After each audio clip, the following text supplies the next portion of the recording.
다윗 왕은 자신을 향한 악인들의 무고한 정죄와 고발에 대해 자신이 죄가 없습니다, 무죄합니다라는 것을 하늘의 재판장이신 하나님께 호소하고 있습니다. 마치 지금 법정에서 하나님 앞에서 자기 자신을 변호하는 변호사처럼 그렇게 하나님께 호소합니다. 다윗 왕은 법정에서 판사가 재판을 하듯 하나님께 하늘의 법정에서 재판하여 주시고 자신을 판단하여 주시고 또 나아가서는 그 판단 후에 자신을 속량해 달라고, 즉 구원해 달라고 1절과 11절에서 간구하고 있습니다. 그리고 그 이유를 하나님께서 자기 자신을 판단하시고 시험하시고 그 양심을 살피셔서 속량해 주시고 구원해 주셔야 할 이유를 놀랍게도 자신이 완전함에 행하기 때문이다라고 밝히고 있습니다. 여러분, 우리 시편 26편 1절의 말씀 한번 같이 읽어봅니다. 내가 나의 시작. 내가 나의 완전함에 행하여 싸우며 흔들리지 아니하고 여호와를 의지하여 싸우니 여호와여 나를 판단하소서. 11절도 함께 읽습니다. 시작. 나는 나의 완전함에 행하오리니 나를 속량하시고 내게 은혜를 베푸소서. 이 말씀들은 수미상관법으로 처음부터 끝까지 시작과 마지막을 나의 완전함에 행한다라고 말하므로 자신이 얼마나 완전함 가운데 행하고 있는지를 강조하는 시적인 표현입니다. 오늘 우리가 읽은 이 시편 26편의 말씀 여러분과 함께 읽었는데요. 우리는 이 시편 26편에서 시편 1편의 향기를 느끼게 됩니다. 실로 다윗은 시편 1편의 사람입니다. 그러나 여러분, 다윗의 생애를 여러분이 조금이라도 안다면, 여러분이 성경을 주의 깊게 읽는 독자라면 정말 다윗은 시편 1편의 사람도 아니요, 시편 지금 26편의 사람도 아니요, 본성적으로 그는 죄인임을 잘 알 것입니다. 완전한 사람은 더더욱 아닙니다. 내가 완전함 가운데 행하였다라고 말할 수 없는 사람입니다. 마치 이런 말씀을 들을 때 우리는 위선적으로 느낄 수 있겠지요.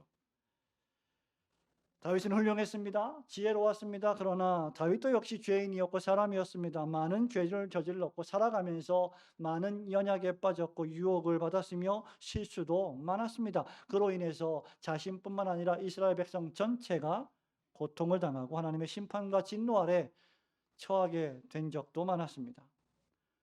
그런데 놀랍게도 다윗은 1절에서 하나님 내가 완전함에 행하였습니다. 내가 나의 완전함에 행할 것입니다. 행하고 있습니다라고 고백합니다. 11절에서는 완전함에 행하리니 하나님 나를 살펴보시고 판단하시고 은혜를 베풀어 달라고 기도합니다. 여기 여러분 나를 판단하사 살피시고 시험하시고 단련하시고 라고 하는 이 표현들은 무서운 말들입니다. 나를 조사해 보십시오. 하나부터 열까지 끝까지 머리부터 발끝까지 나를 조사해 보십시오. 누구에게 말입니까? 하나님에게 말입니다.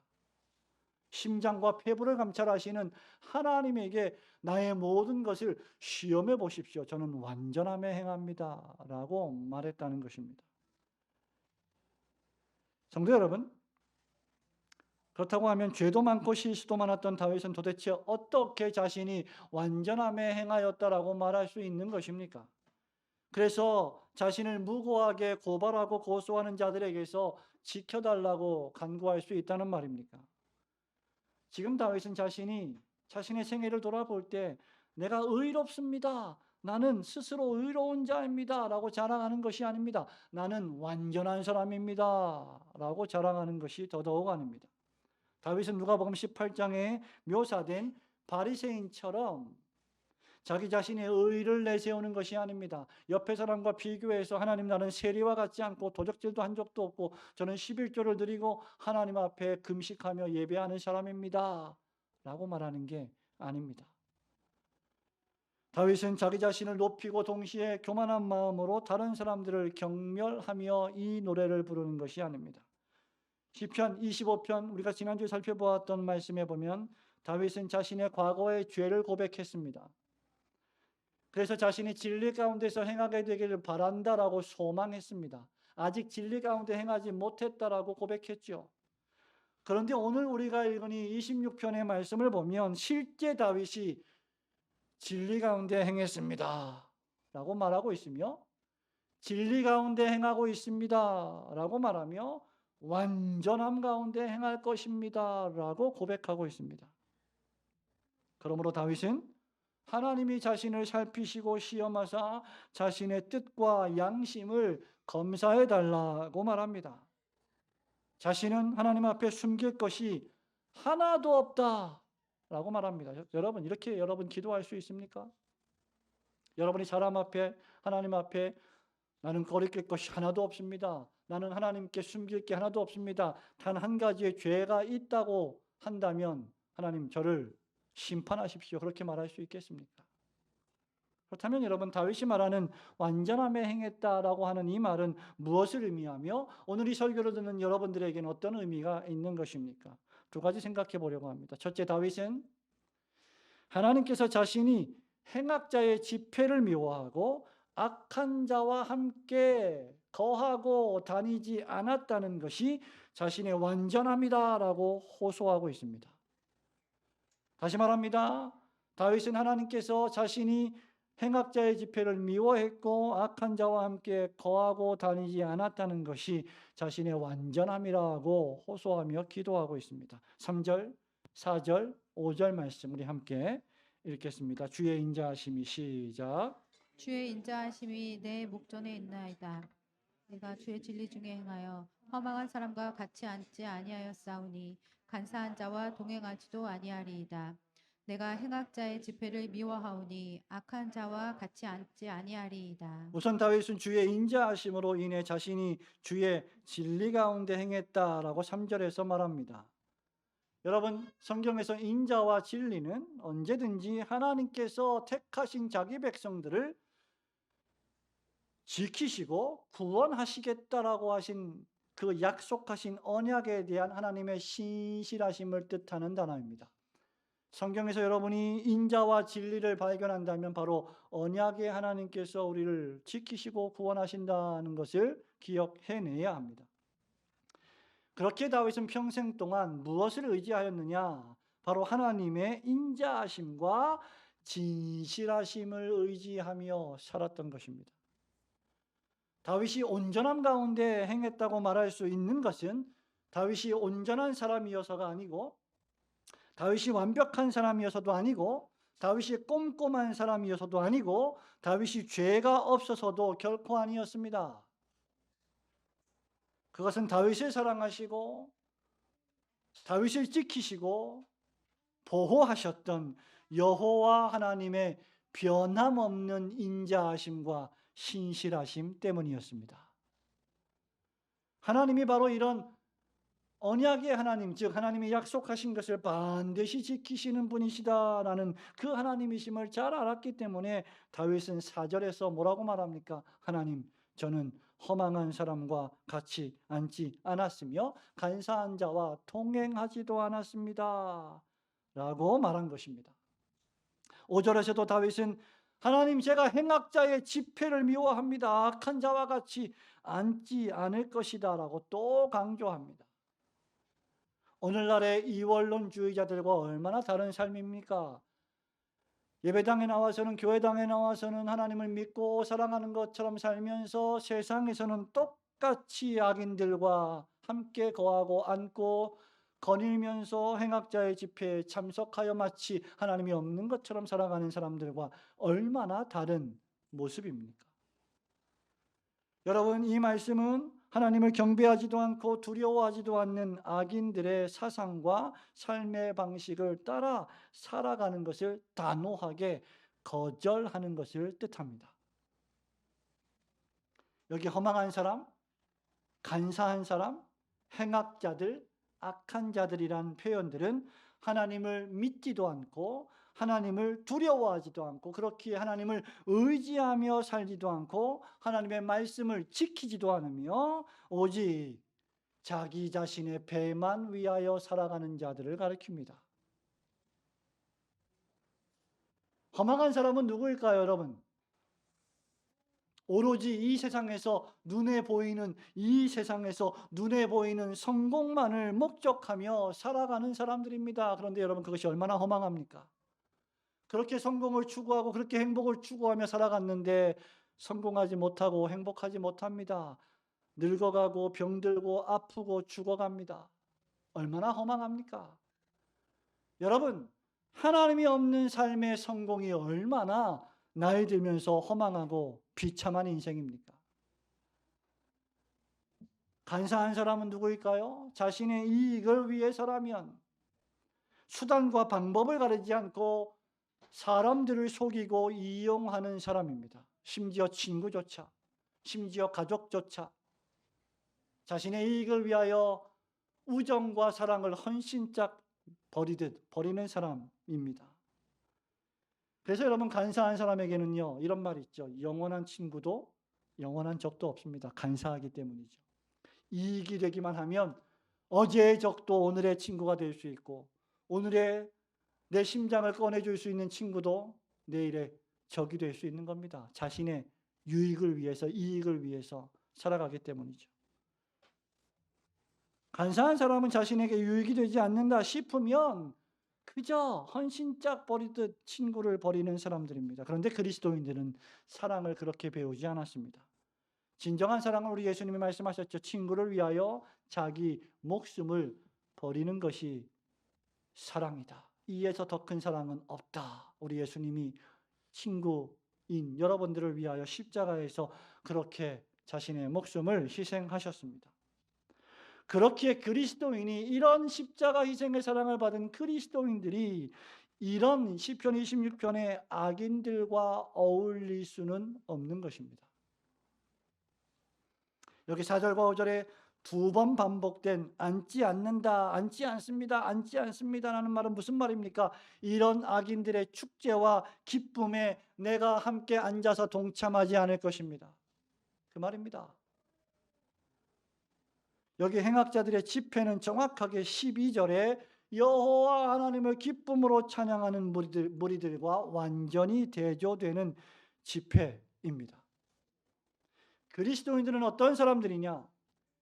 두 종류의 집회에 맞닥뜨린 사람입니다. 하나는 행악자의 집회, 하나는 여호와를 찬양하는 사람들의 집회.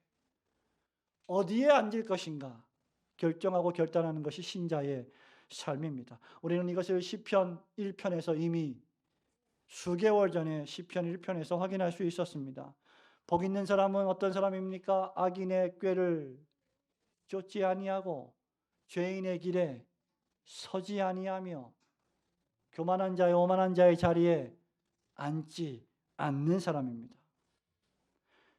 그러므로 이런 의미에서 우리는 다윗을 시편 1편의 사람이라고 말할 수 있을 것입니다. 왜냐하면 다윗은 행악자의 집회에 함께 거하지 않았고 그들의 자리에 앉지 않았기 때문입니다. 여러분, 시편 15편, 시편 24편도 역시 마찬가지입니다. 누가 여호와의 집에 거할 수 있습니까? 누가 여호와의 성막에서 하나님을 찬양하며 예배할 수 있는 자입니까? 라고 시인은 묻습니다. 그가 누굽니까? 완전한 자입니다. 손이 깨끗한 자입니다. 그런데 여러분, 다윗은 완전한 사람이 아니었습니다. 오직 우리의 영원한 왕이신 예수 그리스도께서만 은혜와 진리가 충만하신 왕이십니다. 오직 예수 그리스도께서만이 완전한 시편 1편의 사람이십니다. 복된 유일한 사람 말입니다. 완전함 가운데 행하시는 분이십니다. 오직 예수 그리스도께서만 범죄하지 않으시고 죄가 없으시며 죄를 모르시는 분이십니다. 오직 예수 그리스도께서만 이 세상에 살지만 이 세상에 속한 사람이 아니십니다. 그러므로 그리스도인들도 예수 그리스도와 더불어 이 세상에 발을 붙이고 살아가지만 이 세상에 속하지 않은 사람처럼 살아갈 요구를 하나님께로부터 받고 있는 것입니다. 그러므로 그리스도인들은 바로 완전하신 이 예수 그리스도를 믿음으로 예수님 안에서 자신의 완전함을 내세울 수 있는 것입니다. 다윗이 1절에서 흔들리지 아니하고 여호와를 의지했습니다라고 고백하는 것도 바로 이 이유 때문입니다. 다윗은 흔들립니다. 여러분, 다윗의 인생을 돌아보십시오. 다윗은 매우 자주 흔들렸습니다. 구약 성경에서 가장 위대한 왕이었던 다윗조차 이렇게 흔들렸다면 저와 여러분은 얼마나 많은 인생을 살아가면서 흔들리고 넘어지고 깨지고 쓰러지겠습니까? 여러분, 인생을 돌이켜 보십시오. 2022년 1월부터 10월까지의 삶을 돌아보십시오. 하나님 앞에 얼마나 많은 크고 작은 죄를 저질렀습니까? 여러분 인생 전체를 통틀어서 정말 지워버리고 싶은 죄악들을 생각해 보십시오. 그 누구도 감히 하나님 앞에 나올 수 없는 자들입니다. 다윗도 흔들리고 우리도 흔들립니다. 우리가 우리를 보면 내세울 게 하나도 없습니다. 자신할 수 없습니다. 그러나 여러분, 그리스도 예수 안에서 하나님을 의지하는 자는 흔들리지 않습니다. 그렇게 그리스도 예수를 구세주로 고백하고 하나님을 의지하는 신자는 모든 악을 미워하시는 그리스도를 따라 행악자의 집회를 미워해야 합니다. 하나님을 의지한다 하면서 우상을 섬깁니다. 점을 봅니다. 타로를 봅니다. 번영과 성공을 추구합니다. 눈앞의 이익을 위하여 악인들과 거짓말과 악한 계획에 동참한다면 그는 결코 완전함에 행하는 진실된 그리스도인은 아닐 것입니다. 하나님이 천지 만물을 창조하시고 통치하신다고 굳게 믿으면서 요행을 바라고 마술을 바라고 요술을 바란다면 그가 어찌 신자라 할 수 있겠습니까? 우리 예수님께서 요한복음 17장 16절에서 이렇게 말씀하셨죠. 내가 세상에 속하지 아니함 같이 그들도 세상에 속하지 아니하였사옵나이다 라고 하나님 아버지께 기도하셨습니다. 성도 여러분, 하나님께서는 여러분이 이 세상에 발을 붙이고 살지만 세상에 속하기를 원치 않으십니다. 하나님께서는 여러분이 세상 방식으로 성공하고 높은 자리에 올라가서 하나님을 잊고 살기를 원치 않으십니다.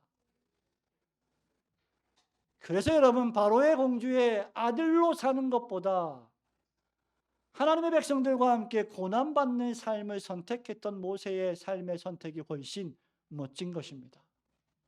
세상의 화려한 궁정에서 지옥 갈 백성들과 함께 호화호식하며 사는 것보다 하나님의 성전 문지기에서 이름 없이 빛도 없이 살아가는 삶이 훨씬 복된 삶입니다. 높은 자리에 올라가서 세상 방식으로 성공하고 오늘날 정치인들이 그렇게 하는 것처럼 권력을 행사하고 권모술수를 부리고 악을 행하기를 원치 아니하십니다.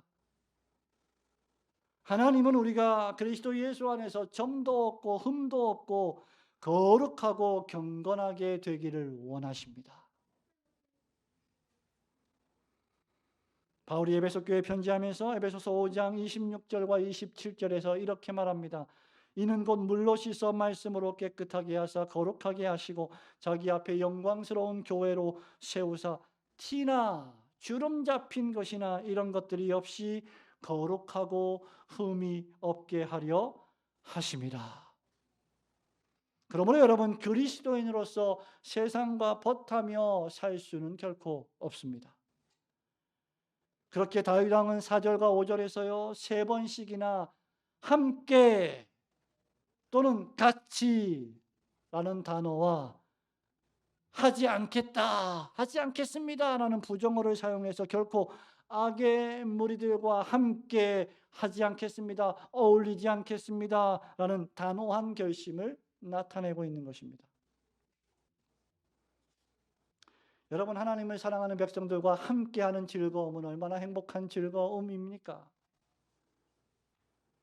그런데 왜 다윗은 이런 결심을 하는 것입니까? 이유는 다윗은 세상에 속하지 않았고 마귀에 속하지 않았고 어두움의 자녀가 아니라 빛의 자녀요 하나님의 자녀가 되었기 때문입니다.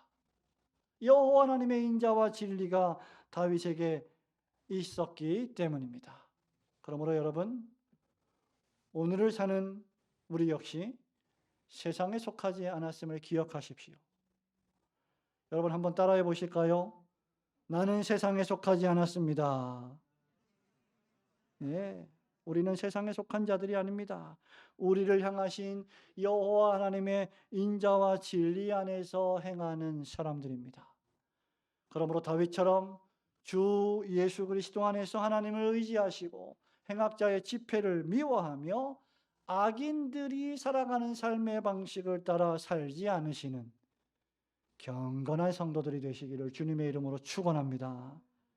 두 번째로 다윗은 자신이 하나님의 집과 하나님의 영광이 거하는 곳을 정말 사랑하고 있습니다 라고 말하는 것이 자신의 완전함이라고 하나님께 호소하고 있습니다. 하나님, 저는 완전합니다. 왜냐하면 하나님의 집과 하나님의 영광이 거하는 것을 제가 지금 너무나 사랑하고 있기 때문입니다. 그 말을 하는 거예요. 여러분 6절, 7절, 8절 말씀 우리 함께 읽겠습니다. 여호와여, 시작. 여호와여, 내가 무죄함으로 손을 씻고 주의 제단에 두루 다니며 감사의 소리를 들려주고 주의 기이한 모든 일을 말하리이다. 여호와여, 내가 주께서 계신 집과 주의 영광이 머무는 곳을 사랑하오니. 아멘. 내 영혼을 죄인과 함께 내 생명을 살인자와 함께 거두지 마소서. 여러분 3절, 4절, 5절이 경건한 신자가 여러분들이 무엇을 미워해야 하는지를 보여주었다면 6절, 7절, 8절은 이제 신자가 무엇을 사랑해야 하는지를 잘 묘사해 줍니다. 전자가 악인들을 향한 경건한 신자의 소극적인 태도라면 6절, 7절, 8절은 신자들의 긍정적인 적극적인 태도입니다. 그것은 바로 여호와 하나님께서 계신 집을 내가 사랑합니다. 하나님의 영광이 머무는 곳을 제가 좋아합니다라고 말하는 것입니다. 6절에서 다윗은 자신이 무죄함으로 손을 씻고 주의 제단에 두루 다닌다라고 했습니다. 여러분, 손을 씻는다는 것은, 여러분도 손을 자주 씻으시죠? 어디 외출했다 나갔다 오시면 손을 씻으시죠? 손을 정말 잘 씻어야 질병에 걸리지 않고 건강한 삶을 살 수가 있습니다. 손을 잘 씻는 건 너무나 중요합니다.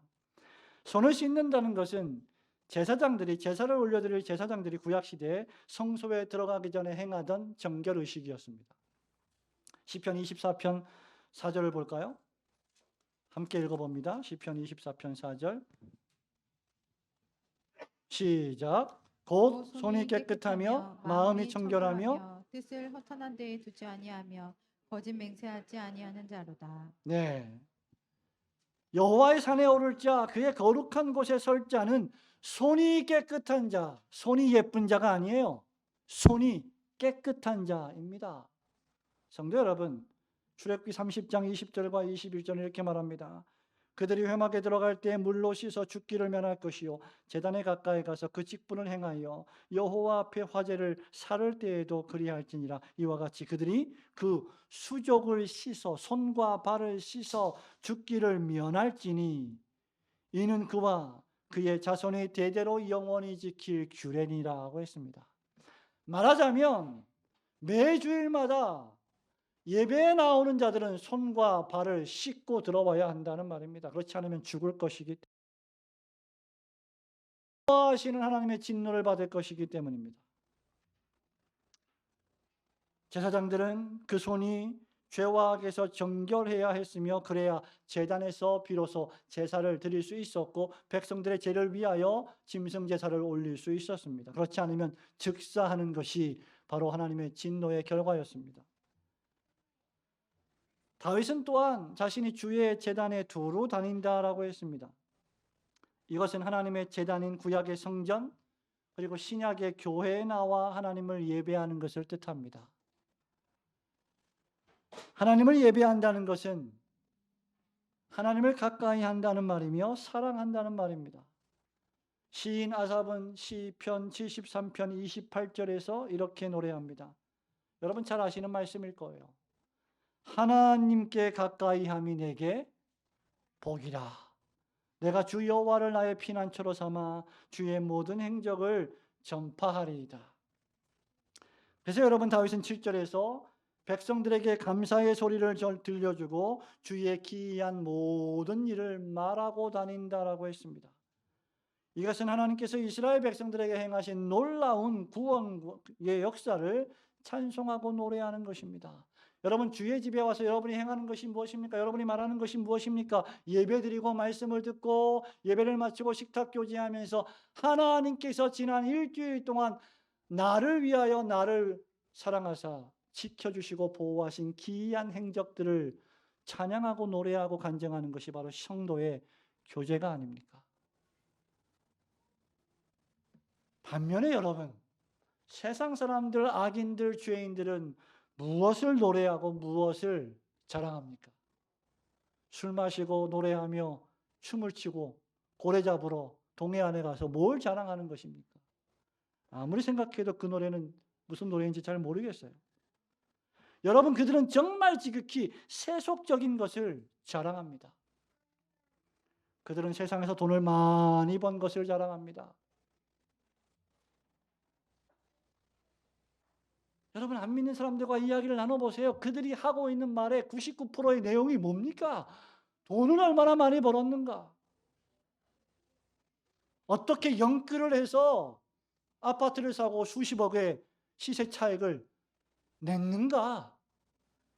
어쩌라고 그래서? 죽을 텐데. 죽어가고 있는데. 남들이 가지 못한 나라를 방문한 걸 자랑합니다. 유명한 관광 명소를 다녀온 것을 자랑합니다. 어떡하라고요, 그래서? 자랑할 수 있죠. 세상에서 인기 있는 대학에 내 딸이 내 아들이 들어갔습니다. 자랑합니다. 인류 기업에 취직한 것을 자랑합니다. 할 수 있습니다. 하지만 성도는 그 무엇보다도 먼저 하나님의 놀라우신 구원을 자랑해야 합니다. 여러분의 자녀들이 세상에서 인류 대학에 들어가고 인류 기업에 취직한다고 하더라도 하나님을 잊어버리면 무슨 소용이란 말입니까? 거룩한 주일날 안식일을 기억하여 거룩히 지키지 못할 자들이라면 그런 성공과 인기가 무슨 의미가 있다는 말입니까? 감사 찬양을 부르며 우리를 향하신 놀라운 주님의 기이한 구속의 역사를 자랑해야 합니다. 이렇게 다윗은 행악자의 집회를 미워하고 반대하는 차원에서 나아가 더 적극적으로 하나님의 집을 내가 사랑합니다라고 선포하고 있습니다. 오늘 찬양대 주의 주시라 평 찬양을 부르는데 요즘 주일학교 친구들 왜 요즘 안 나와요, 몇 명? 무슨 뭐 이유가 있어요? 나중에 목사님 만나서 좀 상담을 해봅시다. 근데 제가 잘 못 봤는데 여기 앞에 저 아주 어린 서아가 얼굴을 다 가리듯이 이렇게 악보를 들고 찬송을 부르는데 뒤에서 보는 게 너무 은혜로운 거예요. 그리고 그 가사도 다 말을 해요. 노래를 불러요. 여러분 다 보셨죠? 안 봤어요? 아, 얼마나 은혜로운지 모릅니다. 여러분, 그것이 우리에게 벌어진 기적이요. 우리의 자녀들에게 벌어진 기적입니다. 하나님의 집을 사랑해서 어린 아이 때부터 하나님의 집에 나와서 예배드리고 하나님 말씀을 듣고 하나님의 영광을 찬양하고 있는 아이들, 얼마나 멋지고 행복한 아이들입니까? 다윗이 이 하나님의 집을 사랑하는 것은 이곳에 온 세상의 창조주 여호와 하나님의 영광이 임하고 있기 때문입니다. 하나님의 영광은 하늘에 있고 하나님이 창조하신 모든 자연 만물에 빛나지만 더욱 하나님의 구속의 영광에 빛나는 곳은 교회입니다. 하나님께서 그렇게 작정하셨고 섭리하셨기 때문입니다. 여호와 하나님의 영광은 시내산에 모세에게 임했던 것을 여러분이 잘 아십니다. 광야 행군 시절 예배의 장소였던 장막에도 임했습니다.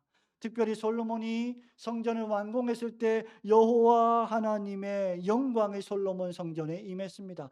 여호와 하나님의 영광이 떠나는 곳은 그러한 성전은 더 이상 성전이 아니요 사단의 회당이라고 요한계시록은 말하고 있습니다. 영광이 임하는 하나님의 집은 온 세상을 공의로 통치하시는 여호와 하나님의 왕궁입니다. 영광이 임하는 하나님의 집은 또한 하나님이 구원하시는 모든 하나님의 백성들의 피난처입니다. 그러나 또다시 반복하지만 이 하나님의 집에서 완전히 의롭게 경건하고 거룩하게 예배를 드릴 수 있는 자가 과연 누구란 말입니까? 하나님의 공의와 정의는 너무나 완벽해서 우리에게 조금만 죄가 있더라도 그것을 참아 넘어가지 못하시고 심판하시고 진노하시고 형벌하셔야 합니다. 그러므로 저와 여러분은 단 한순간도 하나님 앞에서 예배할 수 없는 더럽고 불결한 자들입니다. 누가 손이 깨끗하고 정결한 자가 있겠습니까?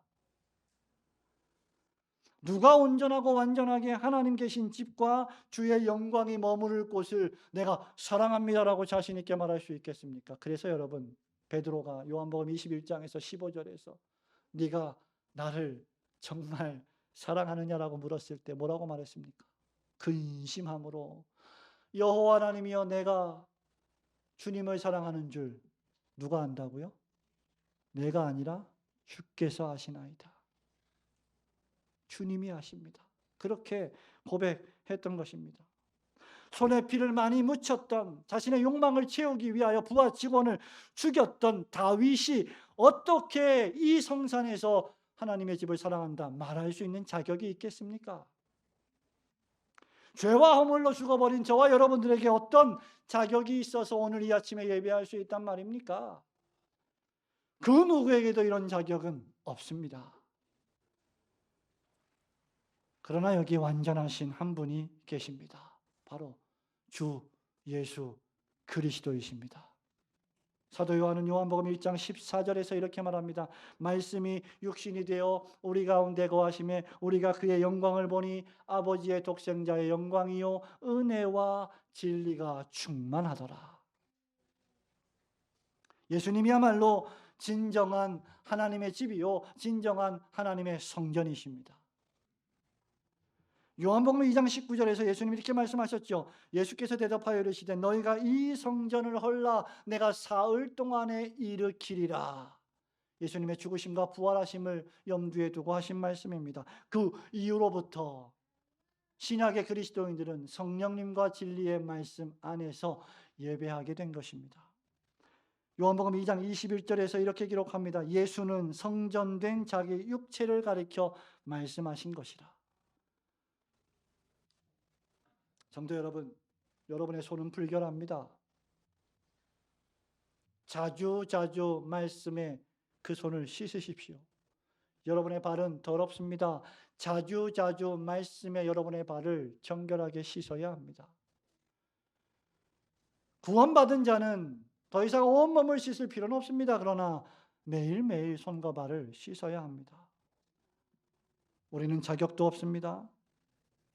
우리는 하나님의 집인 교회에서 정말 열심히 봉사하고 사랑하며 섬기지만 우리의 마음과 달리 하나님을 사랑하는 일, 주님의 교회에서 봉사하는 일에 너무나도 부족한 점이 많습니다. 때로는 교만하게 오만하게 자기 의를 내세우며 섬기고 봉사할 때도 참 많습니다.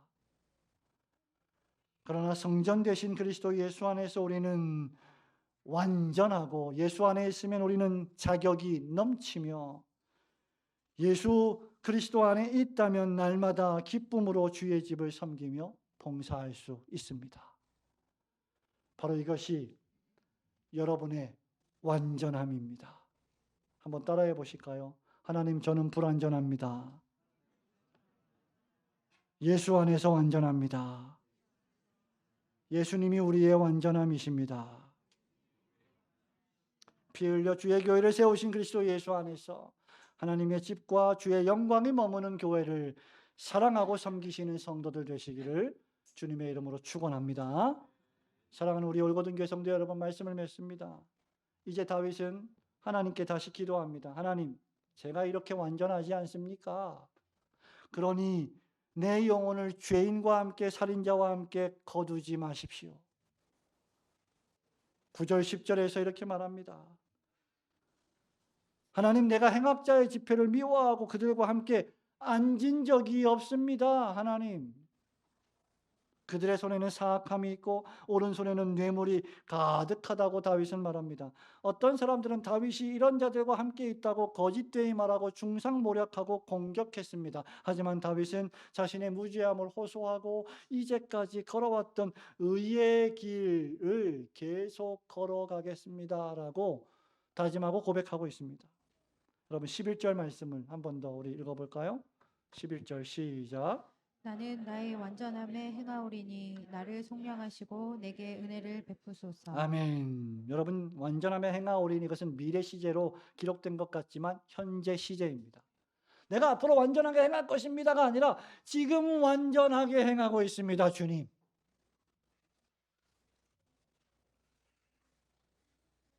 그래서 자신을 속량해 달라고 간구합니다. 다윗은 이것을 위해 하나님의 한량없는 은혜를 베풀어 주시기를 기도합니다. 다윗은 세상에서 거짓을 말하고 겉모술수를 쓰며 이 세상에서 떵떵거리며 잘 살아가는 악인들의 무리에 휩싸이지 않고 오직 하나님의 인자와 진리 가운데 행하며 경건하게 살아갈 것을 천명하고 있습니다. 이렇게 안전함에 행하는 다윗을 하나님은 흔들리거나 실족하게 하시지 않으실 것입니다. 다윗은 자신의 발이 12절에서 평탄한 데에 있다. 평탄한 데에 내가 서 있다라고 노래합니다. 이 평탄한 데에서 무리들과 함께 여호와 하나님을 송축한다라고 했습니다. 여기 평탄한 데는 온 성도들이 함께 예배드리고 하나님의 말씀을 들으며 함께 찬송하는 반석 대신 그리스도 예수 위에 있는 교회를 상징합니다.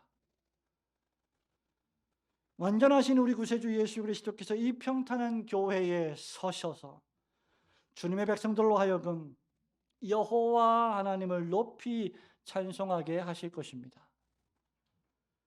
우리 구세주 예수 그리스도께서만이 손이 깨끗하십니다.